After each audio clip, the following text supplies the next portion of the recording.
வந்து பாமக நிலவர இந்த முரண்பாடுகள் வந்து அரசியல் எப்படி சார் பாக்குறீங்க நீங்க? இது வந்து யாருக்கு சாதகம் பாக்குறீங்க? இது பாஜக தான், பாரதிய ஜனதா கட்சி தான் அந்த குழப்பத்தை ஏற்படுத்துகிறாங்க. எங்கெங்கெல்லாம் பாஜக கூட்டணி வைக்கிறாங்களோ அங்கெல்லாம் அந்த கட்சியை உடைச்சிருவாங்க, அந்த கட்சியை சுவாகா பண்ணுவாங்க. இப்போ அடுத்தது அதிமுகவை சுவாகா பண்ண போகிறாங்க.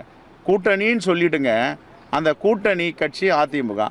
அதிமுகவுடைய தலைமை கருத்தா யார் தலைமை கருத்தா? அண்ணாதுரை. அதான் அண்ணா திராவிட முன்னேற்ற கழகம். அண்ணாவையும் பெரியாரையும் கொச்சைப்படுத்தி ஒரு படத்தை வெளியிடுறாங்கன்னா அதுக்கு பேர் என்ன? அதுக்கு பேர் என்ன சார்?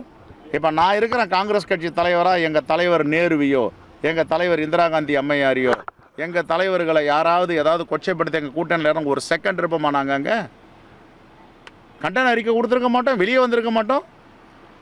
எங்கள் தலைவர்களை, எங்கள் மூதாதையர்களை பலி கொடுத்துட்டு இன்னும் அரசியல் பண்ண வேண்டியது இருக்குது. இப்போ அண்ணாதுரையை பலி கொடுத்துட்டாங்களே இவங்க. ஏன் இது வரைக்கும் வந்து காட்டாச்சாட்டமாக ஒரு அறிக்கை கொடுக்கல? என்ன தேவை இருக்குது? என்ன பயம் இருக்குது பாஜக கிட்ட?